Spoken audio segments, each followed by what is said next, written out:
जय हिंद, वंदे मातरम। नमस्कार साथियों, आप सभी का अपने युवा ऑनलाइन क्लासेस में स्वागत है। और दोस्तों, आज का टॉपिक आपके लिए लेके आया हूँ, बहुत महत्वपूर्ण टॉपिक है। जो दोस्तों हमारा टॉपिक रहेगा हिंदी साहित्य का इतिहास से संबंधित। और दोस्तों, हिंदी साहित्य के इतिहास में दोस्तों आदिकाल आपको करा चुके हैं, आज कराएंगे मध्यकाल। और मध्यकाल में दोस्तों क्या कराएंगे? भक्तिकाल। तो दोस्तों अब बात करेंगे मध्यकाल की अगर बात करते हैं, मध्यकाल की समय अवधि की अगर बात की जाए तो 1350 ईस्वी से 1850 ईस्वी तक हमारा क्या चला दोस्तों? मध्यकाल। इतनी बात क्लियर हो गई। इसी के साथ आगे बढ़ेंगे और अब बात करते हैं मध्यकाल को दोस्तों डिटेल में जानेंगे। मध्यकाल की अगर बात करते हैं दोस्तों, मध्यकाल को मुख्य रूप से दो भागों में बांटा जाता है। कितने? दो। कौन कौन से? पहला भक्तिकाल, दूसरा रीतिकाल। आज दोस्तों हम बात करेंगे किसके बारे में? भक्तिकाल के बारे में। इसी के साथ आगे बढ़ेंगे और जानेंगे भक्तिकाल। भक्तिकाल क्या है? भक्तिकाल की बात करेंगे तो भक्तिकाल को हिंदी साहित्य का दोस्तों भक्तिकाल को हिंदी साहित्य का स्वर्ण युग। अगर दोस्तों परीक्षा में क्वेश्चन बनता है भक्तिकाल का दूसरा नाम क्या है, तो दोस्तों क्या हो जाएगा? स्वर्ण युग भी इसे कहा जाता है। इस काल में मुख्यतः दो भाषाओं का वर्णन किया गया। कौन कौन सी? अवधी और ब्रज भाषा का प्रयोग किया गया है। ठीक है दोस्तों, अधिकतर रचनाएं श्रृंगार रस की थी। इसमें दोस्तों अधिकतर जो रचनाएं थी वह किसकी थी? श्रृंगार रस की थी। किसमें? भक्तिकाल में। आगे बढ़ते हैं, बात करेंगे बात्सल्य रस भी भक्ति। बात्सल्य रस जो है भक्ति काल की ही देन है। भक्तिकाल की देन का है दोस्तों क्या? बात्सल्य रस। भक्तिकाल। अब बात करेंगे भक्तिकाल को भी दोस्तों दो भागों में बांटा गया। कितने भागों में? दो भागों में बांटा गया है। अब जान लेते हैं भाई दो भाग हमारे हैं कौन कौन से, उनके बारे में जानेंगे। तो दोस्तों पहला हमारा क्या हो जाता है? निर्गुण भक्ति शाखा। निर्गुण भक्ति शाखा। दूसरा हो जाता है सगुण भक्ति शाखा। दोस्तों निर्गुण भक्ति शाखा है, इसे भी दो भागों में बांटा गया। पहला क्या हो जाता है? ज्ञान मार्गी। दूसरा हो जाता है दोस्तों प्रेम मार्गी। ज्ञान मार्गी और प्रेम मार्गी। और दोस्तों सगुण को भी दो भागों में बांटा गया, राम भक्ति शाखा और कृष्ण भक्ति शाखा। इतनी बात क्लियर हो गई। अब दोस्तों जानेंगे निर्गुण भक्ति शाखा के बारे में। निर्गुण भक्ति शाखा की अगर बात करते हैं, किसकी दोस्तों? इसकी निर्गुण भक्ति शाखा की बात करते हैं। प्रमुख भाषा इसकी बात करते हैं तो इसकी भाषा क्या हो जाती है? निर्गुण ज्ञान मार्गी शाखा की दोस्तों क्या हो जाती है? खिचड़ी, पंचमेल खिचड़ी और सधिक्कड़ी इसकी भाषा हो जाती है। प्रमुख रस इसमें दोस्तों क्या? शांत रस। इतनी बात क्लियर हो गई। मुख्य कवि दोस्तों क्या? प्रमुख कवि व उनकी रचनाओं के बारे में जानेंगे। अब दोस्तों देखते हैं प्रमुख कवि और उनकी रचनाएं क्या हैं। देखिए दोस्तों, प्रमुख कवि की बात करते हैं तो पहले हमारे कौन आते हैं? बहुत ही प्रसिद्ध महत्वपूर्ण है कबीरदास। कबीरदास की दोस्तों बीजक के अंतर्गत कौन कौन सी आती है? साखी, शबद, रमैनी, ये आ जाती है बीजक के अंतर्गत। अब बात करते हैं रैदास जी की, तो इनकी क्या है? पद और बाबिनी इन्हीं की है। दद्दू दयाल की अगर बात करते हैं तो इनकी रचना क्या आती है? साखी पद। इतनी बात क्लियर हो गई। साखी पद इनकी हो जाती है। ठीक है दोस्तों, इतनी बात दिमाग में रखनी है। इसी के साथ आगे बढ़ेंगे। अब बात करते हैं ज्ञान मार्गी शाखा। ज्ञान मार्गी शाखा के कवि, संत कवियों के बारे में जानेंगे। कहलाते हैं दोस्तों जो हमारे थे वह ज्ञान मार्गी संत कवि कहलाते थे। अब आगे बढ़ेंगे और बात करते हैं निर्गुण प्रेम मार्गी। पहले दोस्तों क्या था? ज्ञान मार्गी। अब हमारा है प्रेम मार्गी शाखा।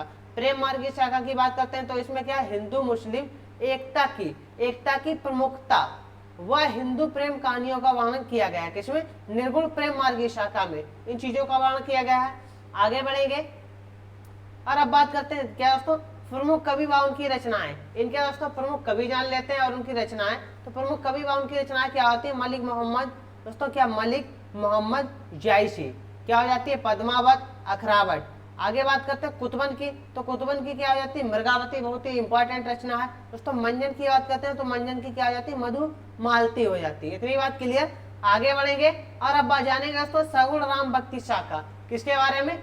सगुण। ये हमारी अब किसके बारे में बात होगी दोस्तों? सगुण राम भक्ति शाखा की बात करते हैं। श्री राम के सत्य दोस्तों, सत्यशील व सौंदर्य का प्रमुखता से वर्णन इसी में किया गया है। किसमें दोस्तों? सगुण राम भक्ति शाखा में। इतनी बात क्लियर। आगे बढ़ेंगे और अब बात करते हैं इसकी भाषा। अब दोस्तों इसमें अगर भाषा की बात करते हैं राम भक्ति शाखा में तो अवधि व ब्रज भाषा सभी रसों का समावेश है। इसमें दोस्तों क्या है? सभी जो हमारे सभी रसों का क्या है? समावेश इसी में है। ठीक है दोस्तों, परंतु सातवां श्रृंगार रस की प्रधानता। प्रमुख कवि व उनकी रचनाएं दोस्तों, उनके प्रमुख कवि जान लेते हैं राम भक्ति शाखा के। तो राम भक्ति की शाखा के सबसे महत्वपूर्ण कवि कौन है? श्री तुलसीदास जी हैं। तो इनकी रचना कहते हैं रामचरितमानस और विनय पत्रिका। ठीक है दोस्तों, नाभादास भी आ जाते हैं तो इनकी क्या है भक्तमाल। रघुराज सिंह की बात करते हैं तो राम स्वयंवर रघुराज सिंह की रचना हो जाती है। इसी के साथ आगे बढ़ेंगे।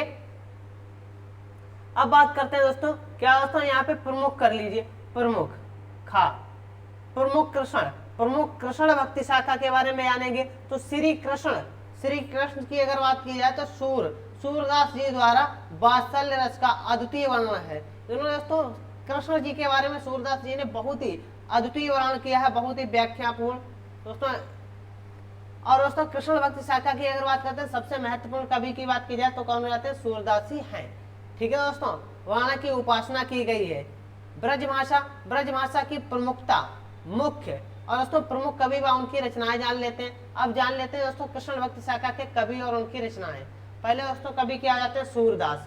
तो सूरदास हो जाते हैं, सूरदास की रचनाएं क्या होती है, सूरसागर, सूरसावली और साहित्य लहरी। ठीक है दोस्तों, आगे बात करते हैं नंददास। तो नंददास की रचना क्या हो जाती है, पंचाध्यायी हो जाती है। मीराबाई की रचनाओं की बात करते हैं तो नरसिंह का मायरा हो जाता है। रसखान की रचना की बात करते हैं तो प्रेम वाटिका हो जाती है किसकी, रसखान की रचना। इतनी बात क्लियर। इसी के साथ आगे बढ़ेंगे और अब बात जानेंगे दोस्तों अष्टछाप की स्थापना कब हुई थी और अष्टछाप के कवि कौन कौन है। देखिए दोस्तों, अष्टछाप की स्थापना की बात करते हैं तो सूरदास जी के गुरु इनने वल्लभाचार्य जी व उनके पुत्र विठल नाथ ने की थी। इतनी बात क्लियर हो गई। अब अष्टछाप की स्थापना वर्ष जान लेते हैं तो 1565 में इसकी स्थापना हुई थी किसकी, अष्टछाप की। बात करते हैं स्थापना तो दोस्तों गोस्वामी विठलनाथ ने की थी। दोस्तों अष्टछाप के कवि कितने थे, कुल क्वेश्चन बन जाता है अष्टछाप के कवियों की संख्या कितनी है दोस्तों, 8 हो जाते हैं। इतनी बात क्लियर हो गई। अब दोस्तों क्वेश्चन बनता है, ये यहाँ से दोस्तों क्वेश्चन हमारा जरूर बनता है, वल्लभाचार्य के शिष्य कौन कौन थे अष्टछाप कवियों में। दोस्तों कौन हो जाते हैं, सूरदास जी हो जाते हैं, कृष्णदास, परमानंद दास और कुंभन दास, ये वल्लभाचार्य के शिष्य हो जाते हैं 4।